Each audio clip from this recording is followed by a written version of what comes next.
You're watching EVH Gear TV. Official Van Halen merchandise for EVH Gear TV is provided by VanHalenStore.com. Now, here's your host from Ontario, Canada, EVH Gear artist Eric Broadbent.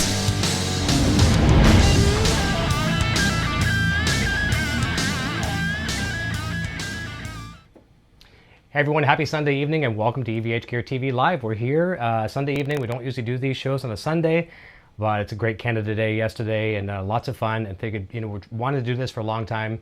I've offered my good friend here, Mitch Robinson, the invitation to come and join me a few times, and I finally have him in the studio. Everyone, Mitch Robinson, how you doing, buddy? Hey, not bad. Good to see you, man. Nice to have you here. I apologize for the warmth in the studio here. It's a little warm, but it's nice. It's cool. It's nice. It's got that Florida vibe to it now. Yeah, it feels like Florida in the Great White North. I'm looking Minnesota, feeling California. Exactly. Look out, right? So you were playing the other night. Before we talk about your gig and things like that, tell me a little bit about yourself, a little bit of background for people that don't know you. Sure, yeah. Okay. Well, I mean, and of course. So I shouldn't tell you. I should probably talk over here. But yeah, I started playing probably around 17 or 18 years old. Kind of found I had an affinity for it because my mom made me take piano. I wanted to do sports, and to get outside I had to play piano when I was about 12 or 13 years old. So I learned all my music there, and then when I picked up guitar, because I really like guitar, it was pretty easy to adapt. Got in a band at that time called the Legs Band. Mm-hmm. Started playing around a lot of bars, touring a little bit and doing stuff, and it was my home. I was like, you always say, well, if I'm not Led Zeppelin in a year, I'm going to quit. Mm-hmm. You never quit. That's right. You might not be Led Zeppelin, but you don't quit. And I mean, then you realize there was only so many of those guys, and you realize how good they are when you're out there. But, it's great though. It's cool. Yes. And same thing as me too. Like, as you know my background. I did the same thing too. I tried hockey. I could never do football because I was too small for football, but I was fast enough in hockey. I could skate, so I could do that kind of thing.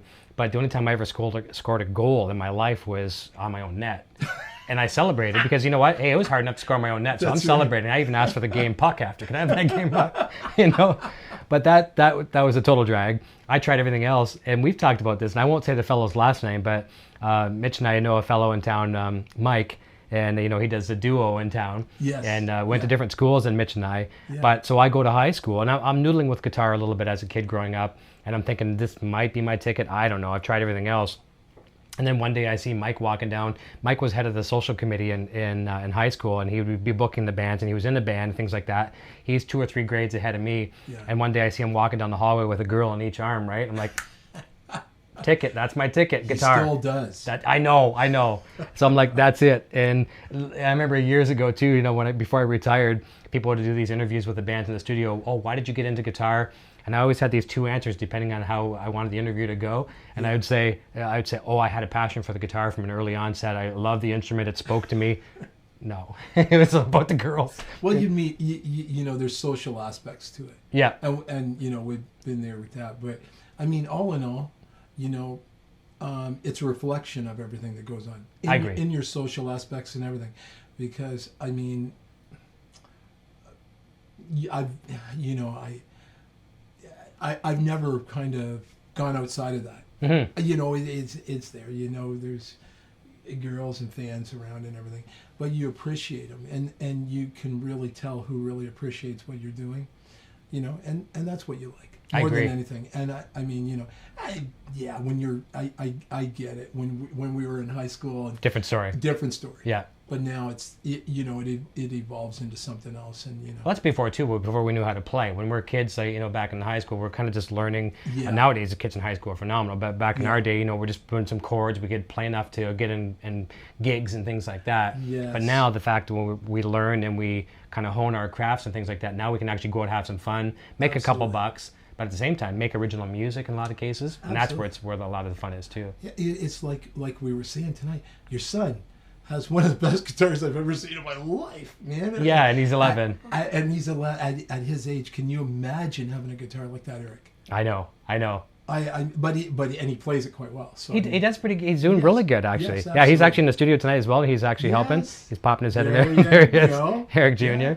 It's awesome. We have great production assistance from the little man here tonight. Yes. We're going to jump over to the chat for a quick second. I've got some great questions for Mitch. We're going to probably do a little bit of jamming tonight as well too. So I started this event a lot earlier tonight than I needed to, so I got a lot of people jumping in ahead of time. But I'm going to say hi to the people that are jumping in right now. And just let me see here. Let me scroll back, and I'm working on my laptop here tonight for the first time in a very long time, so bear with me. I'm using a trackpad as well too. Bless you. So we've got MB215 joining us, tactical 6-string. Tone Bolts is here from Australia. Hello Australia, nice to have you for sure as well. Let me see here. So they were waiting on they're playing some videos and working on some guitar lessons while they were waiting for Mitch to arrive. They're working on some Metallica and things like that. Billy Shelton is joining. Hey, Billy, good to have you as well. Regulars. We have a lot of regulars that come on here all the time, and every week there's maybe 2 or 3 new people that accidental discoveries, and we always try to make it entertaining for them to come back again, too. Billy Shelton says, hello, everyone. Craig or Guitar Wannabe, master guitar guy. Right. Insomniac Matt says, SG, I approve. He says, prefer ESP, limited Vipers, though. But yeah, the real SG, which is good. Mitch is a real Gibson guy, man. We'll talk about that tonight for sure. I have one of my own Epiphones. Yeah, he has a nice Epiphone SG as well, too. Mike Ray's giving us a symbol. Home Recording Made Easy saying, hey, Eric and everyone in the chat. Frank C saying, hello, everyone. Blackie DH, hey, what up, everyone? Frank C, Eric, I'm surprised you're not a pilot. I am a pilot. Well, I'm not a pilot, but I've come that short of getting my pilot's license. I've got hundreds of hours in the air. I've soloed, and I was taught to fly by a World War II Spitfire pilot and my father. So lots of time in the air. Yeah. We'll talk about that later for sure. But I've kind of lost my stomach for it now. I'm comfortable in a 2-seater plane. I'm not comfortable on a commercial airliner because I don't have control of the stick. So we'll talk about that another day too. But yeah, I've flown and I love it. I miss it. Let me see here. Where did I miss off? Everyone, Blackie saying hi to Krager. Insomniac Matt. Mitch, which strings do you use? I just asked about every guitarist I talked to. There you go. Let's take it over net. What strings do you use? Yeah, I use, depending on my Strat, I'm using 10s and 11s. 10 to 46? Or 10 to 46. Okay. And on my, on these, I use 9 or 10, depending. Okay. Yeah, I've got my Les Paul, too. No, Les Paul, you'd probably want slinkier, wouldn't you? I like them slinky on my Les Paul. This one I tend to use something like around a 10. Okay. But the Les Paul is a chunky sound to begin with. So I can go a little lighter on the strings. Kind of like what Jimmy Page does. Right. Now, any branded preference? If whatever I get on there. Okay, that's cool. I find they're all very similar. I used to like, Ernie Ball. Yeah. Always made nice. I've got some super slinkies over there. Absolutely. Yeah. Tend to break. Yeah. But man, do they sound good while you're playing them? Sure. But they will. When you get reefing on them, you know yourself. Yeah. They tend to give a little. We had a discussion the other night on the show. People talking about like sweating acids and stuff like that of their skin. Are you one of these guys where will you ruin a set of strings in a night, or can you get a few nights out of a show? I'll get a bunch of nights out of it. Oh, that's good. So probably not too much then. Not too much. Yeah. No. It sounds silly too, but I used to always be with a brand new set of strings at the end of the night. I would wipe off my neck of my guitar, just to kind of preserve the strings a little bit, especially if you're playing like back in the day. And you've done this many years in a row where you're playing a 3-nighter, whatever. So you want those strings to last as long as you can. You don't want to be changing strings out between every show. And, absolutely. So wipe the string tone helps a little bit. Absolutely. But you got to figure too, with what you said there, with what you were playing, you're twice as much on the neck and all over as everybody else is. Yeah. You're doing double the tapping everybody else did. So you're giving the strings a lot more wear and tear that way, a lot more feel, a lot more going on the strings. Sure, I guess. Which is probably much like when you read about Eddie. Yeah. He used to boil his strings every night. Yeah. He'd boil them down. He'd get them so they have that twang every night. Yeah, I remember doing that too because we always try to copy all these things that Eddie Van Halen does. And here's a really funny story too. I remember way back because I lived out in the country. And way out in the country, and as a kid, before I had my license, like if mom and dad don't want to drive you to the city to the music stores, you're stuck. And I remember breaking the string one time, so I used to boil the strings, and just to make, because Eddie's did it and it sounded great apparently, so we tried it. And I remember breaking a high E string one time, and I didn't have another string, and the other guys I was playing with didn't have another string, so I went back to my science theory in science class and thinking, if you heat something up, it'll expand, right? So I broke the high E string off, probably that much too short. And so get this, Mitch, I'm over the stove with pliers, with my guitar, pulling it over like this and holding the thing, and holding the string over the stove thinking I can heat it up and stretch it this much. As I'm stretching it, it broke, And just like the other night when I burned myself on a pizza stone, I burned myself, the guitar string broke and flew back and went like that. It was almost like Freddy Krueger right across my arm with a molten hot lava high E string and just went, and what an idiot. So number one, stay in class, study more science than I ever did. Number two, don't think you can stretch a guitar string this much. So learn to improvise. You break your high E string, learn to improvise and play something else, right? Keith Richards can do it without a six string. So awesome. Yeah, stupidity is what it is. No, it was. Don't ever do that, little junior. So yeah, there you go. Yeah, you can't do that. Let's go back to some more comments. Lucky Dates is how we doing. So we got the comment on the strings. Nemtal says, "Hey Eric from Prince Edward Island." We got our East Coast joining us as well. Right on. Let me see here. Chase Ombre says, "Finally caught a live one. Good to have you on a live one, and it's nice too that fact that this is a rare one. So it's nice that the notifications are working, that you're notified that we're live. So awesome, and thank you on that one."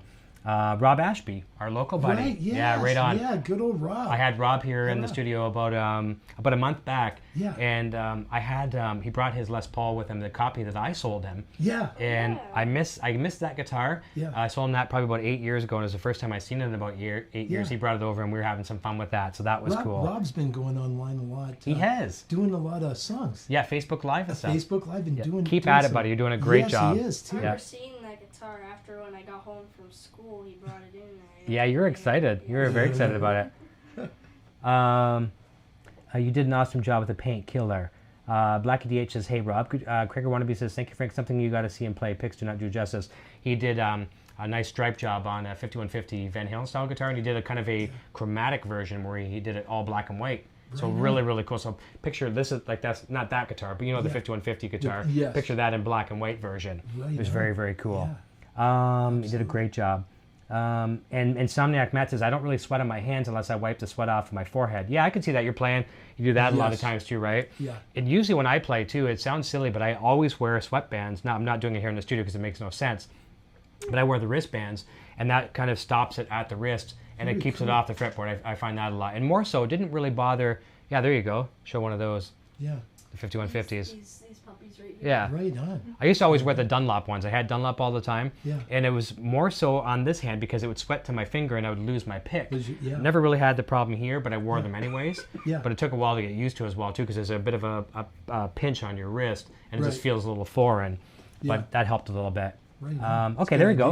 idea. More technical questions. This is great. You guys are going to love all the technical stuff tonight. Craig says, "Ask Mitch which pickups he's loaded with, please." I'm assuming they're these stock, probably. These are stock. Yeah. On my Les Paul, I'll tell you, I did load it up with one DiMarzio that I really like, an old-time DiMarzio. Yeah, you strike me as a DiMarzio guy. You always have been, I think. That bluesy. Yeah. And on my Strat that I'm using with the country group, I just put a hot rail in there, and I really like that. Yeah. Now, is it can you toggle it to go from single coil to a full humbucker, or is it pretty much humbucker all the time? It's humbucker all the time. And then I still kept the two original single coils in there for when I need. But the funny thing is with this country group, very rarely do you use a single coil sound. It's more rock and roll, right? It's more rock and roll now. Yeah. So it's kind of funny, but yeah. And that's essentially it. I've got. Most of my stuff, honestly, which is funny, you'd think I would be going all over the map with pickups. I usually pull everything out and use it right stock. Nice. The only time I've changed them is when the guitar I burned for the Hendrix tribute show. I had to change those a few times. Those plastic pickups. and everything else. They pop and burn and everything after a few hundred burns, but yeah. Yeah. You know, it's really cool. That's one of the cool things about this show is we have a kind of a scripted itinerary, but I always vary from that. And Mitch just he just hit it right on the head talking about tributes. And we're going to go right into that question now as well, too, or kind of point. We've both had the opportunity of playing in tribute bands, myself being in the Van Halen tribute band. And at one time, I did that for a while. And then I was going to do kind of a tribute. And I'm trying to think of what it was. It was going to be Van Halen, Collective Soul, and it might have been Stone Temple Pilots, I think, at one time, because our bands were doing a lot of that music. So we're going to do a tribute, which is 3 sets of each band, whatever. And Mitch and I both have shared some of the same band members between our bands. But let's talk about some of the tribute stuff. Yeah. And obviously Hendrix, a guitar hero to all of us and a guitar hero to all of our heroes. What was that like doing the Hendrix tribute? And that was back in the day too when people were coming to the bars in droves. Tell us a little bit about that. It was a lot of fun. Yeah. It was a good time. Electric Voodoo? Electric Voodoo. There you go, yeah. And I kind of got that back in the hair days. But anyway, what led that off was I was portraying Slash in a Guns N' Roses tribute. Oh, right on. Called Hit and Run. Okay. And the booking agent that I was working with then. And I think we shared the same guy. We won't say his last name, but Brian? No, this was another guy. Okay, all right. Actually, but after it was Brian. Yep. And I went to his office. You remember Hughes Lebois? And his band, Huey wanted me to introduce him to some people to get him some gigs. So I brought him down because I was no longer in that GNR tribute, but our booking agent was still down there. Mm-hmm. I introduced him to Huey, and he got Huey a group, a few gigs. But he looked at me and he said, Springer just quit doing the Hendrix show. Did you want to? And it was Tony Springer. You guys all know him as Wild T. Okay. Great guy, great, amazing musician.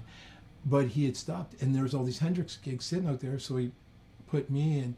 I kind of had a limited time to find a group, and Dave just popped up, and it was bang, bang, bang. Perfect. Slammed. Three-piece. We were out there playing. Yeah, it was fun. Awesome.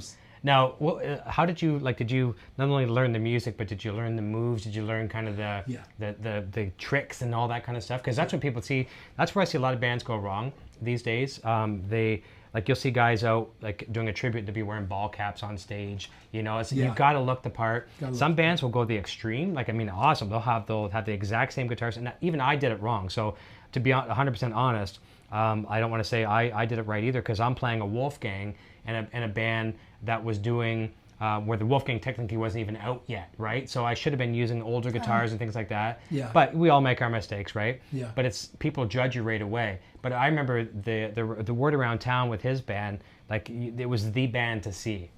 Well, it was a lot. Yeah, it was kind of funny. We kind of walked into it. It was all our personas. Yes. Because Dave Major. Yep. Mitch Mitchell was very jazzy, take it or leave it. I'm slamming every drum on stage drummer, as is Dave Major. Yes. And he's very good at it. Yeah. Dave Briscoe was more like Noel Redding, where he was never as in your face as Dave Major was. Just back in the pocket. He was always back in the pocket and very good at being back in the pocket. He had his own energy about him. And then I was it's kind of funny. Everybody that would come wouldn't know how tight we were. They'd see me over there conjuring up guitar sounds, and they were just another group over here. They'd always be looking at each other jamming together, and I was over here.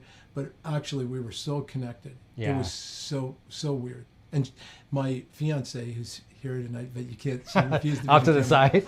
She had finally come. She had never seen me with the tribute show. Yeah. She finally seen me and Dave jam together. And she's seen me play with a lot of groups and a lot of people at this point and things, and she said, "Oh my." She couldn't believe how, and I hadn't jammed with Dave for years, and she just watched. She goes, "You guys were hitting every note together." I would do rolls on my guitar. Yeah. He was matching them on the drums. That's awesome. He knew right where I was going, and it's so funny when you have that. Yeah, it's a player that you played with for many years, and you never lose that. Yes. It's almost like you become connected at the hip or intravenous or whatever. Yeah. You know. And that's what happened with my band at one time too. Just before we broke up, I remember some feedback we received from different judges in contests. It says, you guys can close your eyes and there's a synergy. We just knew, when Jay-Z would take off on a bass fill, whatever, he wouldn't look at me for the cue. I wouldn't look at him. We just knew it was going to happen. Yes. And then you'd be smiling in the zone but that doesn't happen overnight either. That happened with you because it happened for you because you took all these years to rehearse that, work with these guys, and you could stop playing for 10 years and get back with him and play for a weekend, and that would still be there. Yeah. There might be some cobwebs to dust off, but you're gonna have that immediately with him again. Yeah. Well, one thing I always noticed when I did see your groups. Mm-hmm. One thing I really noticed was your playing was so precise. And what people don't know about Eric is everybody knows him as a lead guitarist because he's a slamming amazing well, you cover Eddie Van Halen. Thank you. That's a slamming thing to be doing. But Eric's an amazing rhythm guitarist, and he conjures up some really wicked riffs on their songs. And I don't think enough people really noticed you for that. No, I know, because everyone's waiting for the guitar solo. They were waiting for the guitar break. Yeah. Knowing the guitarists that were there were going, okay, here goes Eric again. But they didn't see that what you were doing behind Todd. What you were doing, Todd was a great vocalist. Yes, too. he was. a And great singer. songwriter. And he was, yeah. But you were making those songs sound good too. You were, as much as he was putting into it, you were making, like, you were definitely the sauce, man. Well, if you think of it, back in that first record too, there was no real guitar solos on that record. Not a lot. The debut single, which I played a lot on the show here, Silencers, maybe 2 songs that where you'd cut loose. Yeah. But the cool thing, and I know you'll agree with this, I know for a fact because you're an accomplished guitar player. This, and a lot of guests I've had on the show recently, like Ian Thornley, Sean Tubbs from Carrie Underwood's band, a few of these other people, they've said, and I said to them, I said, do you feel that there doesn't always have to be a guitar solo? The song doesn't always call for a guitar solo. Yeah. And if it doesn't, there's no need to stick one in. And with our music, it was more that our songwriter Todd, who the lyricist, and he wrote most of the music on the first record, it was all about the emotions. So you didn't really recall for guitar solo. And every once in a while there were some high energy in your face songs. Of course, then you want to cut, but you don't always have to do that. No, absolutely. Yeah. And that's what I think a lot of people missed about, like, you being such a great, strong lead guitarist playing, Eddie and the whole deal, which is, notable to begin with, for sure. But I think they missed that part of it. And it's like, wow, this guy is on, man. Like, listen to these grooves and, like, Yeah, it's cool. Yeah. And a lot of times what we do too is if you're not playing lead, there's all kinds of things you can do too. You can do some Steve Vai tricks. You can do some like smoke and mirrors and all that kind of stuff. No, I wouldn't say it's smoke and mirrors, man. I'd say it was some pretty cool stuff. Like, I mean, it was the real deal. You knew what you had it. You had it down. Well, I appreciate that. Yeah, thanks, man. It's nice to hear that. Let's jump back over the chat. So let me see here. Insomniac was talking about the sweat on the forehead. We talked about the pickups, and so Eric, you need to throw up a video. Yeah, do you have any stuff yourself that we can find sometime? Do you have anything online? Ooh, well, with the Steve Oriot band that I'm with now, he does. Okay. Just a couple live things. We're shooting a video next week. That's right. There you for go. The single. Okay, Yeah. perfect. So when that's done, let me know. Yeah. And I'll share it with our people as well too. That'd so be cool. That'd be good. I'll definitely promote that. Yeah. Okay, so they're saying put a mic on Mitch. I do have a mic on him, so I'm going to bring. Oh, I'm sorry. I'm going to bring it down a little bit for him, and no problem. You can come up a little bit in volume as well too. Sure. Okay. Yeah. I'm sorry. No problem at all. No problem. We got a good mic on. We just got to get a bit more volume. Now he sounds a lot more clear. Okay, there we go. Oh, I tend to be kind of soft spoken. No problem. We can Sorry. bring it up a little bit. So yeah, there we go. Thanks, Chase Ombre. No problem. Let me see here. Oh, Craig wants us to do some noodling. All right. And Insomniac Matt says, moral of the story, Eric should stay away from ovens. You know what I did the other day? So Poison Ivy here. My Poison Ivy, Sandra Lee, as a lot of people know, she's been a little ill lately.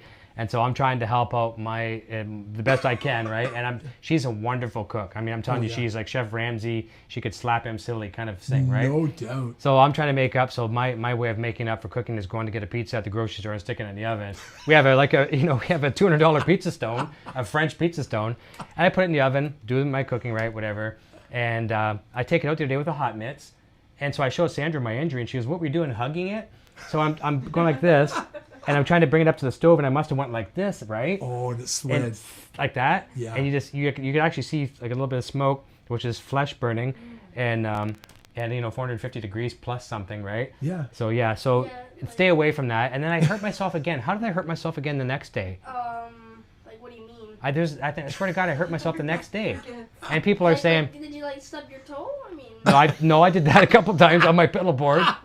No, there's something happened the next day, and it's like Eric needs to be in a bubble. And I just talked to myself in a third person. That's horrible. But the people are saying Eric needs to be in a bubble of some sort. So, yeah. So I careless. It's stupidity, is what it is. It's stupidity. So What happened was I literally came in and I saw you pulling out the pizza, because you were talking to Thomas, right? Yeah. And then because you guys were doing the little talk, and then when you came out, you're like, okay, yeah, I'm gonna go get the pizza out of the oven.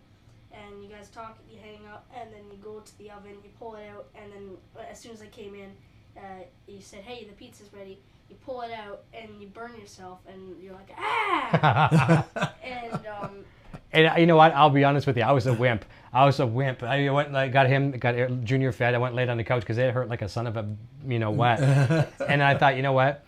I sucked it up because the pain that Sandra Lee's going through here, I was like, you know what? If she can get through what she's going through, yeah, a little burn's not going to stop me. You know, There you so go. so it's not that bad. It's a reminder. Don't be a jackass. So your lovely wife is making you stronger. She is. Yes. you go. She's got more courage, you know, than anybody does. So we won't get into you know, the whole details. But if anybody wants to send some positive prayers and vibes this way, Yes. we'd be very appreciative of it for sure. And I know she'd appreciate it. But we can. What's that? Yeah, but the thing is just look on the bright side. It makes you look cool now. Yeah, I can add more scars. I mean, not gonna have enough already. Yeah, here's a story that goes. I've probably only told this story once on the show, and I'm sure if you know the deal. As about a 1.5-year-old little kid, just learning how to crawl and walk and things like that, I was. My mom had the old console stereo. Remember those big things? You lift up the lid and there's your record player and all that kind of stuff. Yeah. Well, it must have broke, so they didn't use it as a record player anymore. But it was just decoration and furniture. Yeah. And I had twin sisters and older brothers, and on top of the stereo was about 100-gallon fish aquarium, right? Yeah. And my mom used to just take like the Pledge furniture polish, like that, and a fly would come in to land on it, it'd bounce right off it. Fly couldn't even land on this thing; it was so slippery, right? The flies were just like, "What's going on here?" Like it's like a landing strip, and there's nothing there. So I'm climbing one time, and my mom used to have all of these cloth, what they call doilies, whatever, and just the old ladies would have, right? And so I'm climbing up the stereo, and I slipped and fell, and I grabbed the cloth and pulled it down, and down come this 100-gallon fish aquarium, shattered over my head, and like this eye, my left eye, was hanging by the optical nerve out of my head, like literally dig like this, and sounds a little funny. Dude. And then my head was pulled apart at the seams, so there's stitches across here. My entire head looks like a baseball. So there's the plastic surgery on this eye and things like that. Wow. And then so little scars like this are nothing compared to what I had to go through. So, but fortunately, I was young enough that I don't remember it, right? So, Yeah. you I know, have a hard time sleeping tonight. Now you say that. yeah, you're gonna think of some Breaking Bad moments with Gus Fring and things like that, you know. But we can always fire up some guitar a little bit. We'll see what we got here. We'll make sure we got some good levels too. I got Mitch running through the Boss Katana out of frame here, and I'm running through the 5150. And Eric, do you want to step over and give Mitch a little, tiny bit more volume on the master? Sure. And so the master's on the far right. Just a little bit less. Just a little bit. Just a little bit less. Just a little bit less. Try that. There we go. Okay, I'll follow you.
All right, here's one for you. You can take that one away.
Oh, that's not what up.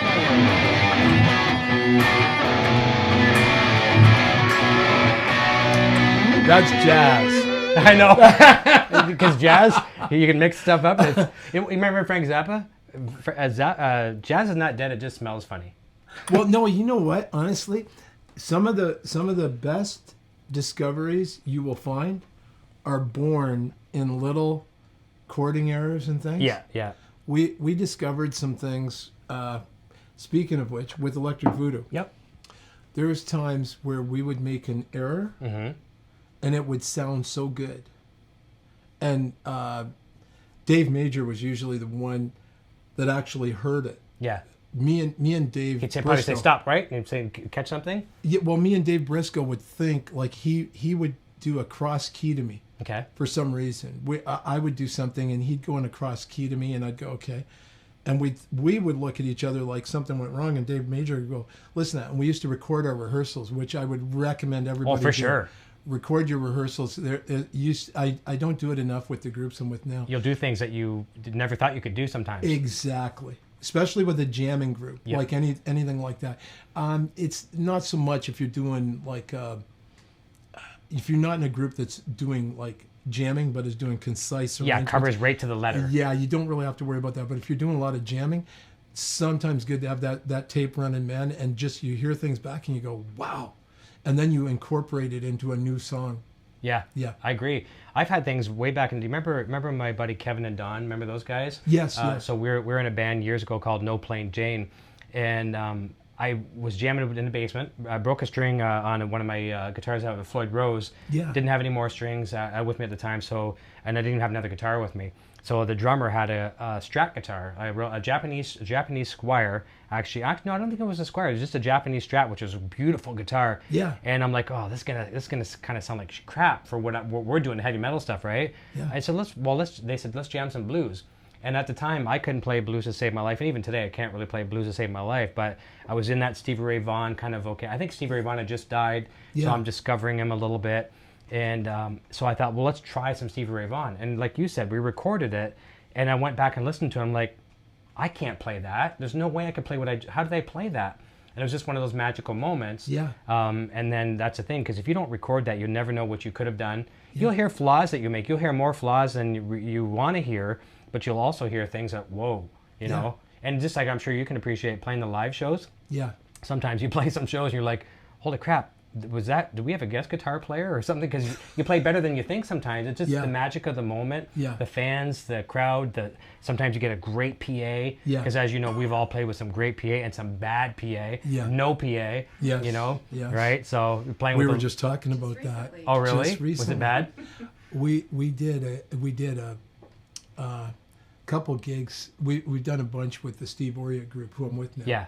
By the way, if you don't mind me, a plug. Please plug. Steve just hit #1 on the country indie charts. Nice. And with his single, he doesn't even have his album released. Wow. We're doing like I told you, we're doing a video for the single next week. Yep.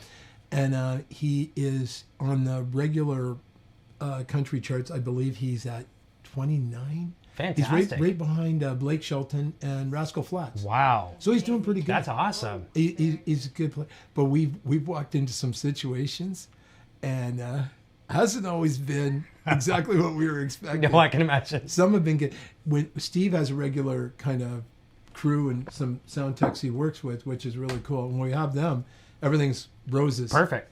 And then as soon as we've had some other situations, it's been like, whoa. And we got attacked, like you've seen the Alfred Hitchcock, The Birds? Yeah. We got attacked by the June bugs. Oh, no. The same way. I hate Thousands those things. of June bugs. I'm not sure if you guys get that in the States a lot, but we in Canada here, we Yeah. get them by the dozens. There's these little dragonfly-looking Yes. things. They're disgusting. They stick to you like Velcro. You said there's a fellow on from Australia? Yeah. What do they get? Do you guys, does he want to answer? Does he get June bugs or anything down there? Question for you guys. Yeah, if you let us know if you get that. And maybe into Yeah. the States as well, too, because we've got people joining from all parts of the world. But here Crazy in stuff. Canada, we tend to get them when it's humid. Humid. And sometimes lights, they'll flock to the light. So if a band's Yeah. playing, I remember swallowing those things. Going, Yeah. and, you know. And they hurt. Yeah. And they bite. They Yeah. bite. They hit you. Big wings. Big wings. Yeah. Yeah. So it was bad. Yeah. Was- That's not good. Yeah. We weren't sounding good. No. We weren't. The PA system part of it blew up. before we started, the sound tech tells us that, and then we got attacked by June bugs. Was not one of our better performances. But you know what?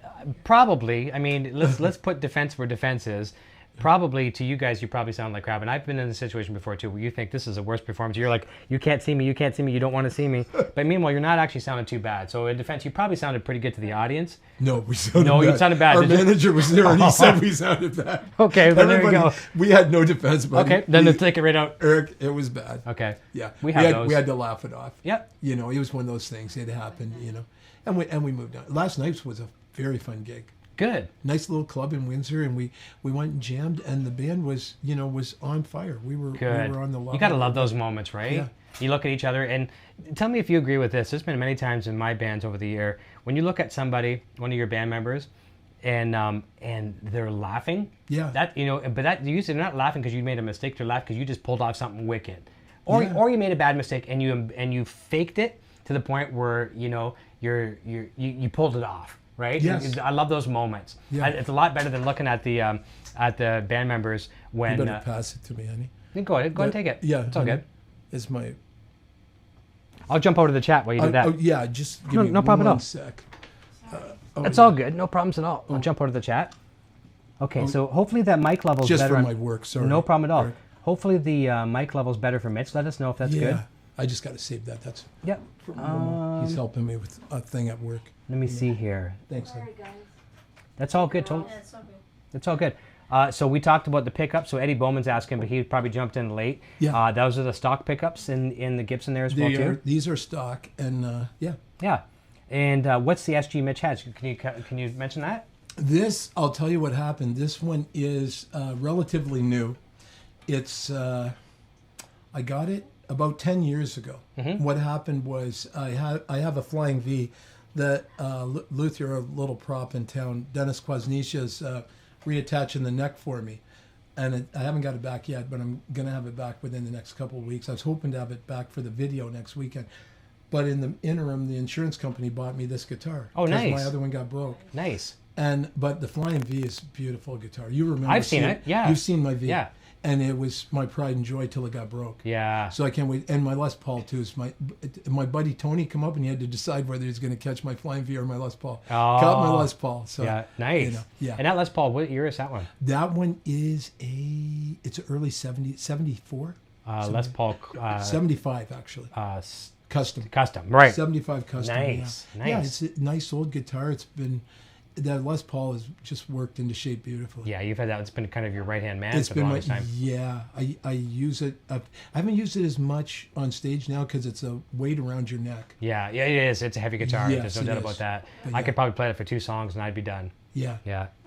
So, could I maybe go grab my guitar? Yeah, grab it in a few minutes. Okay, we'll do that in a few seconds. Let me see here. And Rob Ashby saying thanks for the shout out, guys. And Mike as himself says, Eric, great channel, I love it. I know you like EVH Wolfgang guitars, but I'm playing a brand new Charvel USA Select San Dimas. It is awesome. Check it out. And you know what? I love Charvel guitars. One of the next guitars I want to get is a Charvel San Dimas. Yeah. It's basically, the Strat style guitar. It's basically, in a nutshell,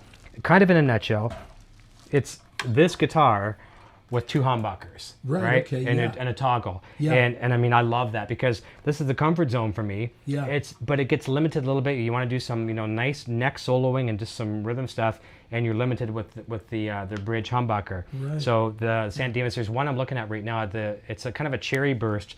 Beautiful, beautiful guitar. So there's no reason to not promote that brand for sure. And it's the same thing too. It's the same family of guitars, Fender, EVH, Now Charvel. do the Charvels, your friend there probably know they have a wide neck too, don't they? Somewhat. Yeah, somewhat. Yeah. Somewhat wide. Like, give this a feel for a second. Just kind of feel that. You can stand Yeah. your guitar up on the couch if you want. Oh yeah, I can just. Yeah. I I grabbed the wrong guitar. One sec. Yeah, while you guys are doing that, I'm gonna go grab the microphone. Okay. Yeah. Right, just run by the camera there. Make sure you're not tied in. So, So how's that feel to you? No, yeah, it feels nice. Probably not as wide as I thought, though. Yeah, because that's going to be pretty much the same profile Is as... it? Yeah. Is it Charvel? Yeah. Because I've never played a lot of their guitars, but I've always, when I've looked at them, and maybe it's just the illusion of it, they always seem like they, but which is cool, but they always seem like they had a wide neck, and Yeah. guys really seem to get a lot of bite and twang. as you'd probably. I when I see guys bending on a Charvel, they seem to be able to bend all over the map. Like it seems like you can stretch them, like, you know. The difference is when you say it feels wide, it will feel wide after you play one of those Wolfgangs. After you play a Wolfgang, and especially the Wolfgang Standard, the Wolfgang Standard feels like a broom handle almost compared to that. You can choke that thing, and it's nice for doing like the thumb over chords and things like that. Right, yeah. A little harder on the Charvels on the EVH Stripe series and things like that. Right. But yeah, so a little difference. But yeah, definitely, I love those guitars. Cool. And Rob Ashby says he's going to bring out the guitar again for sure too. And he says, Mike himself says, dude, sweet SG, great guitarist. Eric Jr. is bringing in his SG. Nice. So he'll show you that one on camera. See if you can hop in frame here a little bit, buddy. It looks a little darker, but trust me, it's pretty red. It is. So that's the SG. Is that the SG Pro series? The Dwayne Allman color. Yeah, this is the SG Pro. Yeah, that's a nice guitar. Can you show him the headstock? Mm-hmm. Very cool. Probably be safe to bring that one back upstairs. So the Dwayne Allman just to hang it up. too, eh? Yeah, exactly. And Rob says, shout out, damn autocorrect. Eddie Bowman says, what gauge string? So yeah, we went over that earlier. Unfortunately, you weren't here, but 9 to 42 on that one? 9 to 46. 9 to 46, right, okay. Yeah. And then 10s on what guitar? 10s and 11. I either use 10s or 11s. I think right now I've got 11s on my Strat. Okay. Which I like. I like having heavier strings on the Strat because, you know, and with that group, with the country group, I have two tunings. Mm-hmm. Steve, I find capos is acoustic guitar. Yeah. And a lot of the things they do. So what I ended up doing was I tuned my Strat to 430 and my SG and Les Paul to 440. Yeah. So that's how I run the night. And it's nice on that SG or Strat. Yeah. I can do some.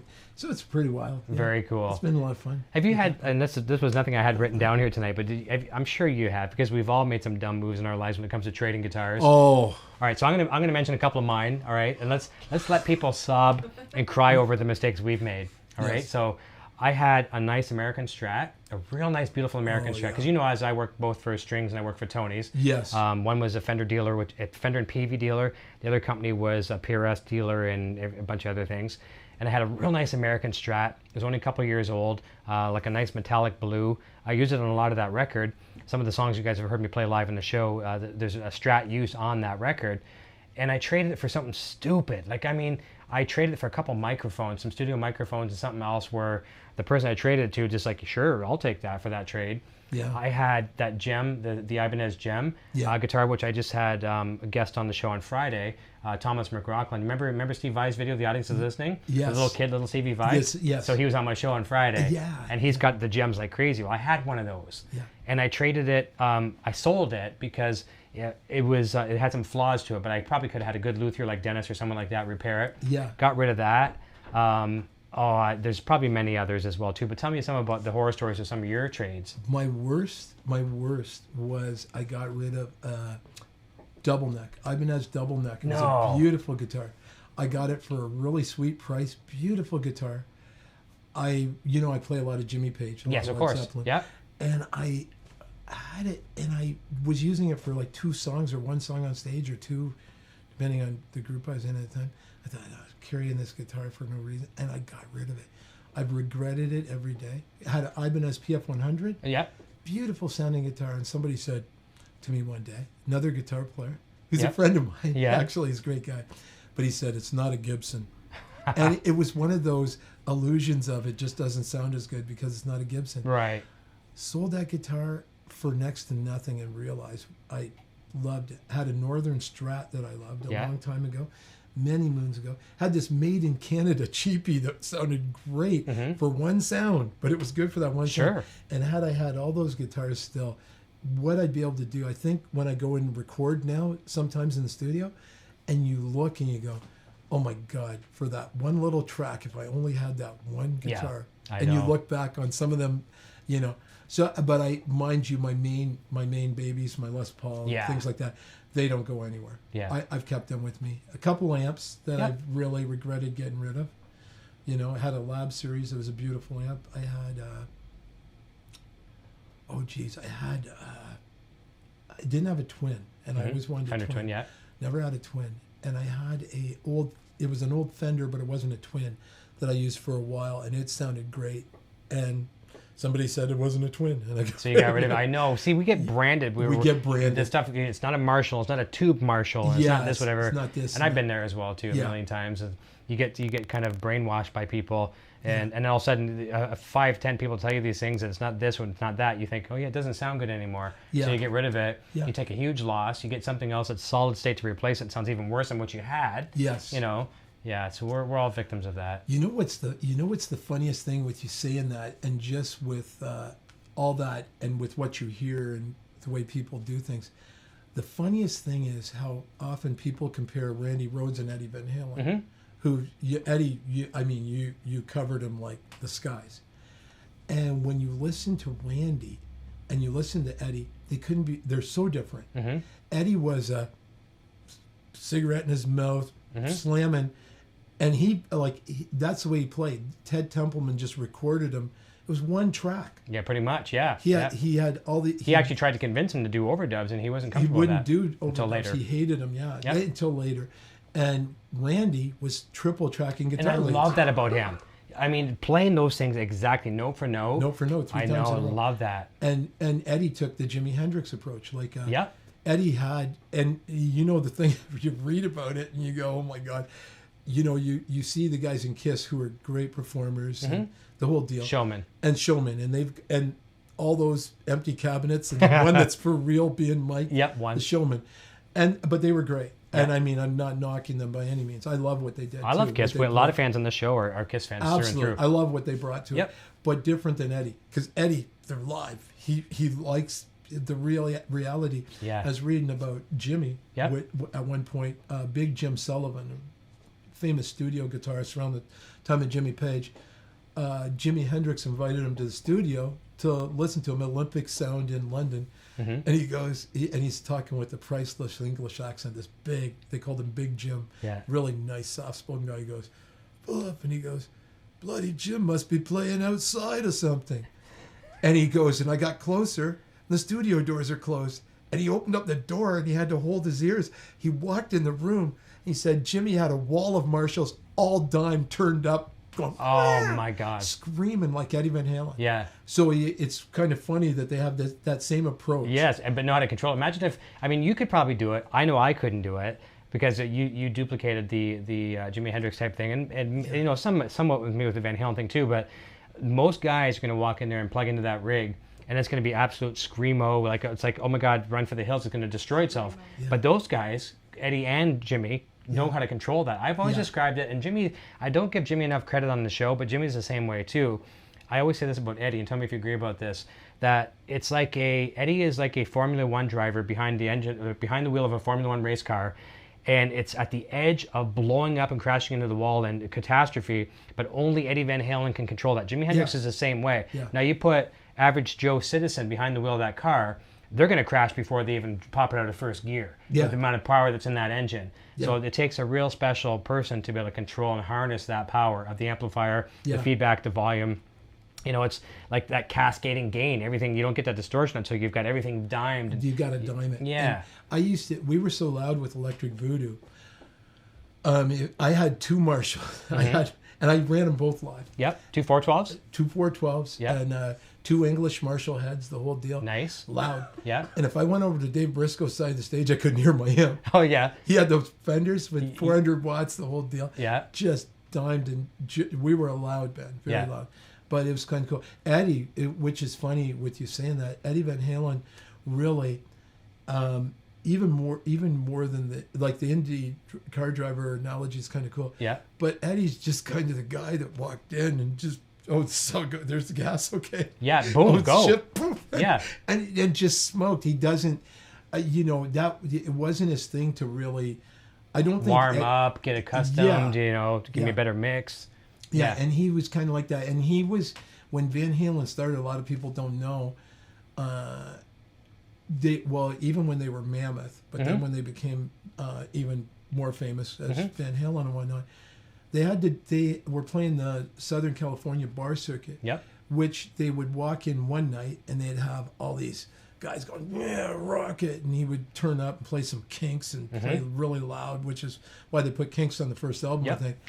And then all of a sudden, they'd walk in the next club, and it's a bunch of people going, hey, we want to disco down. We want to Bowie dance. and all psychedelic stuff. And then they'd be playing all these, soul songs. And so Eddie and them guys they'd go, okay, the horns were going, do, do, do, or this or that. And they had to duplicate the lines singing them, or he had to play them loud. And he'd have to play he had to be the Motown orchestra. So he had to bang it on a guitar really loud. Yep. And that's how he got that. I agree with that. That's how he had to do that. It was a necessity to play that bar circuit. Yeah. And then you look at what it did for him. Sure. It changed kind of a whole style of opened up many more doors for them. Yeah, for sure. And again, like you say, people to follow them as well too. Yeah. But I've said on the show many, many times too, that sound that they kind of veered into, like with the psychedelic and all that kind of stuff, the glam rock. Yeah. I've said on the show, like one thing that a lot of people that get into Van Halen these days, they don't realize how good of a rhythm player Eddie is. Yeah, and Eddie's that a great swing. rhythm player. And you know as a musician, that swing that Eddie and Alex have, that big band swing. And tell me if you agree with this. I say three things all the time on the show that contribute to Van Halen's sound, their swing. Number one is Eddie and Alex. They played together 24/7 without having bass players or anything like that. So it was they wake up, have breakfast, they play. Yeah. There's no bass player, and that's hard to play without a bass player. You've done it many times with jam sessions. It sucks going to band practice. Yeah. As much as I never like to give bass players credit, and don't hate me for saying that, I used to always say, it's a bass player. I love bass players. Trust me, I love them. My last guy was really good too. And hopefully someday we'll get together and do some kind of thing. Yeah. Yes. Yes. Hopefully someday. Awesome. I'd love to do a reunion with the band sometime. Yeah. But and that's the hard element to sell on that one, is getting the bass player back. But anyways, so you go to band practice without the bass player, and it sucks. It's just that missing element, right? Yeah. But Eddie and Alex, that's all they did 24/7 was guitar drums. Yeah. Then was their father. Their father was a gifted musician. He played exactly on the Big Bad Bill. oboe and everything. He was. Yep. Oh yeah. Wicked player. Phenomenal. Clarinet and everything, right? Clarinet and everything, yeah. So phenomenal musician. And then let's go a little forward and let's bring in David Lee Roth. David Lee Roth comes into the picture, says we need to be doing this, and you know this as a musician. All of the people watching the chat that are working musicians know that you have to play dance music or people that's going to get people dancing, because the bar owners aren't going to book here if they're not selling beer. You got it. If you're not dancing, you're not buying drinks. Yeah. Exactly right. You got to get that swing, and David Lee Roth is 99.9%. And this is not let's throw all the love to David Lee Roth. I love Sammy Hagar too, but David Lee Roth is 99.9% responsible for that material list, getting dance routines before he even joined Van Halen with Red Ball Jet when he's in that band. Yeah. I forget the guy in the Van Halen Rising book, which we're a big fan of here. Greg Renoff, the author, talks about there's a famous Hollywood choreographer that David Lee Roth's dad had hired, because David Lee Roth's dad had the money, and they hired this famous choreographer, and he's big name. It slipped my mind. I'm sorry. But choreographing everything. Now, the drummer didn't have to take part of it because he's a drummer. You don't have to do the dance steps and that, but wearing the bell bottoms and the shoes and the dance shoes and all that kind of stuff. And fast forward, if it hadn't been for the choreography and the selection of tunes that David Lee Roth brought to the band, which Van Halen hated, they wouldn't have that swing that they have today. You wonder, eh? Yeah. And you also wonder, here's the funny thing, because let's face it, I love Dave. Diamond Dave's cool. He had the cool swagger. Yep. Not as good a voice as Sammy. No, that's 100% true. That's 100% and Sammy true. played some wicked lead. Diamond Dave played open string on Sometimes Sit Back, Need Something to Keep You Cool. Remember he played his acoustic and smashed it. But he wasn't the guitarist Sammy was by any means. Yep. And but Diamond Dave had the PA. Yeah, he did. That's he the had thing. the PA. Yeah. And let's face it, Van Halen, they needed his oomph for the dancing and everything. Yeah. But they needed the PA. That's of course right. And do you think about how much his attitude, his swagger and showmanship brought to the fact that Eddie had a swaggering, over the top guitar style, and then you have a singer who's swaggering and over the top. Yeah. Maybe not the most talented singer. Yeah. You think about all the little quirks that made them the superstar. Yeah. You think about Jimi Hendrix. Yeah. He would have still probably been playing that bar circuit in New York, trying to make it somewhere, and he was great. Like you hear the tapes of him back then, and Keith Richards seen him, who's another idol of mine. I love Keith. Yeah. Before he was famous, he said Jimmy was playing smoking guitar, but nobody knew who he was. And his girlfriend, Keith Richards' girlfriend, had a kind of a liking for Jimmy, she went and got Charles Chandler from the Animals, who was going to manage somebody, said, come and see this guy. Charles Chandler had heard the guy who originally did Hey Joe as a hit. Okay. Can't remember, Tim, whatever his name was. Okay. Anyway, he said, if I sign an artist, he's going to have to play that song. He walked in the bar. That was the song Jimi Hendrix was playing. No way. He goes, oh, wow. And it was like a sign from God. And then all of a sudden, Jimmy did his thing, played like this, and did the whole... Yeah. And he went, oh, my God. And then he went, okay, bang. And took him to England, and look what happened. He was a star. Yeah. Think about, what if Lee Roth wouldn't have had a PA, and Eddie and them guys wouldn't have got that guy with the swagger, been out in people's face? Yeah. And you like to think Jimmy eventually would have made it. You like to think, here's a guy that's changing guitar playing, like he's going to make it. But God only knows. I know. Those little circumstances, Yeah. Who would have thought, eh? Yeah. Jimmy Page wasn't even going to have Robert Plant. They didn't even know who he was. Exactly. And all of a sudden he goes to get a guy who's a good singer, decent, and he said, well, I got a gig, I can't do it, but go see this guy in some band. They were called Tweedledum. Okay. I don't know. He walks in a room, and there's 12 people there watching Robert Plant scream, but Jimmy Page seen something, and look at Led Zeppelin. Yeah, exactly. I don't want to bring a Simpsons reference into this, but you know what? Okay, so you ever see? Are you a Simpsons fan? Do you ever see the episode where Homer goes back in time? Yes. Okay. All right. So, when you go back in time, you're not supposed to do certain things. It's going to wreck things. He steps on a bug, whatever, and it changes everything in the future. Like Ned Flanders is born with like 4 arms and all this kind of stuff. So let's go back in time when we step on something wrong. So now David Lee Roth doesn't have a PA system. Yeah. And then all of a sudden, all these hit records of Van Halen now disappeared because they don't happen now because David Lee Roth didn't have the PA system. What can possibly happen? I mean, that's a really good thing. I don't think I've ever thought about that. Yeah. What if David Lee Roth didn't have the PA system? Yeah. You think about how many things they defined and changed. Like, I mean, you look at a lot of phenomenal bands that are out there that were great. Mm-hmm. Like, a prime example is Alice in Chains. Yeah, great band. Great group. Mm-hmm. And, I mean, probably wrote some of the best songs from that grunge Seattle scene. Yeah, guaranteed. As did Soundgarden and some others. Mm-hmm. But think about Cobain. Yeah. And then you go, would the scene have really morphed? Yeah, the way it did. Yeah. With they were phenomenal, and they picked it up, and they probably took it to the next level, and the whole deal. Love those guys. Yeah. Jerry Cantrell. I've always told you that too, didn't you? Remember years ago? Yes. We had this talk. I know, and I couldn't believe it. You even as much as you played Van Halen great, Eric walking into a room and picking up a guitar was Jerry Cantrell to me. I would watch you walk in, and I'd just see a guy that Thank you. I watched that, and I think I got a lot of that too from the fact of how good a rhythm player you were, because Jerry Cantrell's a fantastic. Yeah, he's good that way. Smoking rhythm player. Yeah. And a great lead player. Yep. Don't get me wrong. He's of course, but amazing. he's equal. Yeah, he's just got this defining thing that made Alice in Chains some of these sounds, and you were very much a sonic entity like that. That's what you brought. And that's weird, because I remember having this conversation with Mitch, yes. and I said, that's crazy, because I only listened to, first of all, I'm thankful, I'm humbled, but I only listened to Alice in Chains like the next guy. Like I knew the hits, right? Yeah. And I had one time a guy all. on the show said to me, I was playing a riff and someone said, oh, you must be a huge Dokken fan. And of course I'm a fan. Yeah. Like who isn't, right? Yeah. But not a super fan, like where I could, if I'm at the concert, when the next song plays like a B cut, I'm not going to say I know the name of the song because I won't know it. Yeah. Jerry Grant, or with Alice in Chains, some of the B cuts, I'm not going to know them. I only know the hits. But I guess it's one of those things where obviously it was stuck in mind for a later rainy day. I just think it's kind of, how do you say it? You know how you start doing something and you don't even realize that it's there. Mm-hmm. Like, I mean, what you derived mm-hmm. was probably a lot of what Jerry Cantrell derived on his own. Yeah. You were just doing it. You were playing Eric. You were listening to a lot of your idols, mm-hmm. like Eddie and a bunch of people that you'd go, I like that riff and bang.